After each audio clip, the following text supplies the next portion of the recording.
What is going on, everybody? Back at you again with another edition in this episode of this Move the Chains podcast with your man and your host, Sam McIntyre. We're doing well tonight on this great Friday, Frisky Friday. I'm repping my Super Slam t-shirt. We're rocking Super Slam, two legends going at it. Undertaker, Stone Cold. Yes, let's go. Okay, so I wanted to dive in today. Great matchup last night between two NFC really good teams in the Rams, Vikings in LA last night. I wanted to get my thoughts on that. I also wanted to get into and dive into, I'm looking at my notes here. That was all I was going to talk about today, the game last night. Great game. I'll head on both sides of it. But I wanted to start first off with from the losing side of it and then the winning team side of it. So Minnesota, you got to regroup, man. Now, you had a short week. You lost to Detroit. And there's like a triple down effect I read from Schefter this morning on Facebook that you play the Lions that week, you lose, the team loses, whoever loses at Detroit loses that next week. So kind of weird thing that happened with the Vikings last night. I wouldn't be discouraged, though. The only thing I'd be discouraged about is what happened to that offense. Now you could give credit to McVay, but I'm kind of looking at Brian Flores' off defense. Now, again, this is my knock on his defense. It is very good, and I'm not disputing that. It's flummoxed Jordan Love. It's flummoxed Brock Purdy. It's flummoxed C.J. Stroud, who's been great. But I'll say this. You run a lot of that cover zero, that blitz, all blitz defense, you're kind of screwed. Now, it's feast or famine. If you get there, woo, you won. But a lot of times, a lot of those teams are going to do some different stuff offensively, formation-wise, and personnel to kind of get guys going in motion. You saw that last night with the chess match that I was intrigued with going into this game between Brian Flores and Sean McVay. And I heard this from an ex-scout, John Middlecoff of mine, was that the Rams last night used a lot of bunch formations to get guys in motion, confused. It's like a lot of eye candy, like a Mike McDaniel offense. You got to see where the shit's going, pre-snap, post-snap. It was a lot of that last night. So I also could point to that. But I will say, my guy Sammy Darnold, who gets brownie points because he's got my name, looked really good last night. And if I'm a Viking fan, for only $10 million you got this guy, that's a great bargain. Great bargain. So good for you last night. And I applaud you for that, brother, because it looked great last night. Now, I will say, now that Minnesota next year, they got some thinking to do because J.J. McCarthy comes back from his ACL. So you got kind of a dilemma right now. Now, the good news is for the Vikings is the schedule gets a little looser. Now, the Colts coming up. Now, they flex that game to Sunday night, which is going to be a great matchup, and I can't wait for that. Vikings, Colts in Indianapolis. I'm excited for that game. Richardson, Steichen versus O'Connell. Brian Flores against Shane Steichen, the coach, who's also a play caller for the Colts. I cannot wait for that matchup. So Minnesota's going to be okay. Like I said in my a couple weeks ago about Tampa Bay and Tampa Bay and Atlanta, was that it's a tough loss. You got to regroup, and I think Minnesota will be fine. I would be a little alarmed though. Now look, they got 10-day rest. They can just recover. They can relax, watch the film, get better. I'll tell you what, Justin Jefferson is an absolute stud. And I'm finally glad Sammy Darnold got a chance last night because I've been waiting for this for a long time. A lot of scouts that I know love Sam Darnold. Now listen, he's reckless. I'm not disputing that. He's got a little Favre in him. A little Romo. Okay? Not always going to be pretty. A little rough around the edges. But you know what? You see the wow pops off your screen. The arm. The movement ability. Climbing up in the pocket. The great eye recognition. Okay, don't see something one way. Okay, middle, no. 3, yes, pow. There you go. Fire that touchdown in there. So a lot of stuff good from the Vikings last night. Their run game looks really good. Their offensive line looks good. I am holding concerns, though, with Christian Darrisaw, their all-pro left tackle. They gave $110 million to in the offseason, one of the better ones in football. You hope he's okay, and it's not season-ending. Because if it's season-ending, you saw last night when he went out, that offensive line got pushed around by the Rams. So I want to get... So, a lot of things that kind of went wrong for the Vikings. I was a little concerned with the second half.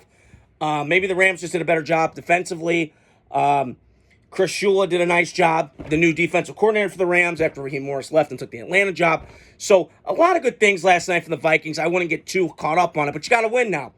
You know, you're 5-0, rolled that streak. This reminds me of 2016, then you kind of fell off. Let's not have it happen again, Minnesota. Okay? Now, I'm not going to get into the whole, fraud calling. No, stop. They're not frauds. They're a good football team, really well coached. They just had a bad night last night and a short week after losing the Lions at home in an NFC North divisional matchup with the Skull Chance. So, I wanted to flip to the Rams last night because one of my favorite underrated quarterbacks that I've ever watched in my lifetime played last night, and that guy is Matt freaking Stafford. He balled last night, and I shouldn't have doubted him, man. This guy, I'm telling you, the more I watch him, he reminds me of Favre. He's a poor man's Favre. Throws some shitty picks, and I mean shitty picks. I'm like, what the fuck was that? And then you go, okay, yeah, that's why he was the number 1 overall pick. I got told years ago, I think it was this coward that got this told from Mo Kiper, was that he was so damn gifted, and he'd come out of high school, he was the number 1 pick in the country. And I truly believe that. You saw it early on in his Lions career. He just was on a shitty fucking team with not a lot of players. But I'll tell you this, that Ram team right now, they're getting their guys back. Watch out. Watch out. It could get a frisky playoff team. I'm watching last night. That Niner win was huge for them because now if they win their next couple games, now it's a week-to-week league, I'm just saying, now you got some momentum. Now you got to go, okay, all right, maybe we got something. You know, Cooper, listen, he's not the player that he once was, obviously. And I don't buy anything for a second with the trade rumors. That was a bunch of crock of shit. I didn't buy any of them. Trade Stafford where? Do you want to send him a dysfunctional mess? Wrong. He's already done that once and got his ass beat and had too many surgeries on his back. Okay? Now he's got a team. And Kyron Williams, Notre Damer, I'm going to show it here. I got my Irish, repping the Irish, okay? He balled at Notre Dame and he's playing well in the NFL. Great find for them late in the 5th round, I believe. I have to do my research. But he's a great player, really good running back. He's been carrying the rock lately. He's been looking good doing it. Physicality, power, everything you want. He's got it. Now, this Puka Nacua kid, he's a stud too. And Sean McVay, say what you want, but I'll tell you what, that guy can coach. And last year was a prime example. Not a lot of people picked the Rams to do shit. And they got hot near the end. And Matt Stafford puts his team on his back with elite throw after elite throw after elite throw. He's one of my favorite watches in the league. And you got to sit and ask yourself, what guy, when it really gets down to it, do you want in the 4th quarter? I want that guy because that guy's got a fire in his ass. He's tough as hell. He's got passion. He's a film junkie that I've read about. This guy is complete quarterback. And there's a reason that he was picked number 1 overall back in 15 years ago. So, congrats to the Rams last night. Congrats to Matt Stafford. Good job, buddy. You get some rest now. Go recover. And I also think, on the flip side of it, the Rams defense last night, who I want to give a shout-out to, they look great. Now, going into the year, they lost Aaron Donald, who I would argue is like on a short list for me of like elite defensive players I've ever seen. Obviously, you got your Ray Lewises, your Brian Urlachers, your Ray Lewises, your Luke Kuechly's, your Ed Reeds, those guys. And then your Luke Kuechly's come along, and then your Richard Sherman's come along in the corner, and Charles Woodson, those guys. He, to me, is like upper echelon.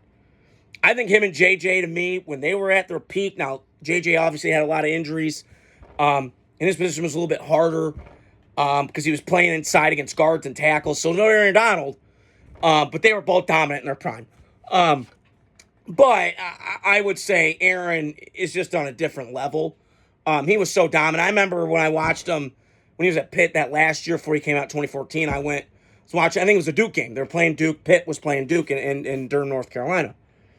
And I remember sitting there and he was like, quarterback takes a snap. He like reads the key, takes the whole ball out, and it's just in one play. And I went, that's it. Yep, going to work on Sundays. So I've known Aaron Donald was going to be great from the start. Little undersized, but it doesn't matter. John Randall was, and he became a Hall of Famer undrafted.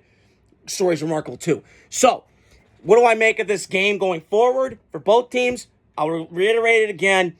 Minnesota, tough loss. They're going to regroup. They'll be okay. Get it right. You got a couple easy games coming up. I have to look at their schedule, but I think it gets pretty easy from here on out, supposedly. But we'll see how that goes. Rams, they're getting healthier at the right time right now. Puka Nacua, he kind of got in the groove last night. It reminded me of that, why he was so great last year as a rookie and was balling. So they got a lot of momentum going right now in LA. And this division's kind of up for grabs right now. I thought it was the Niners, but maybe the Niners have some Super Bowl hangover karma. I don't know what it is. Arizona, I said Monday night, I'm not sold on Kyler. I know he's a gifted talent. He reminds me of Bill Murray a little bit. Aloof, hard to deal with. Plays too much fucking video games for my goddamn liking. It's annoying. But I can't dispute the talent, but they're far way away. In Seattle, listen, they got a lot of pieces I like, but like I made the argument a couple weeks ago, they remind me of Tom Brady with Tampa. They need a guy at quarterback to get them over that hump a little bit more a little bit more juice. Not the shot at Geno. He's done well, and it's one of the best bridge quarterback stories that I've ever seen in my life. I mean, you could put Rich Gannon in there. But I think Rams might win this now. And I'm trying to look here at my notes. I'm trying to look here. It's great to have you guys in today. I was right. Okay, so I did have the Rams winning the division this year, going into it because of my concerns with the Niners. So hopefully my prediction's right. But like I said, I'm always right and I'm always wrong. And I do think this is a playoff game to me. Now, where it's going to be at, my guess would probably be Minnesota because they got the better record right now, and I think they could probably get on a run and probably get home field. Now, the problem is for Minnesota, you had this happen 2 years ago. You lost home to Daniel Jones. Now, different, same thing. You got to do it now. Now, you're at home. You got the skull, you got the skull chant going. So, can you get that momentum of the crowd like Detroit did last year when they played Tampa in Detroit for that playoff game on their way to obviously the NFC Championship game? So that's all I want to say tonight. Great game last night. Horse shit call at the fucking end. I was so mad and angry. I felt like the refs were sucking me off dry with some bullshit. But it is what it is. Got to play the game. Refs miss calls all the time.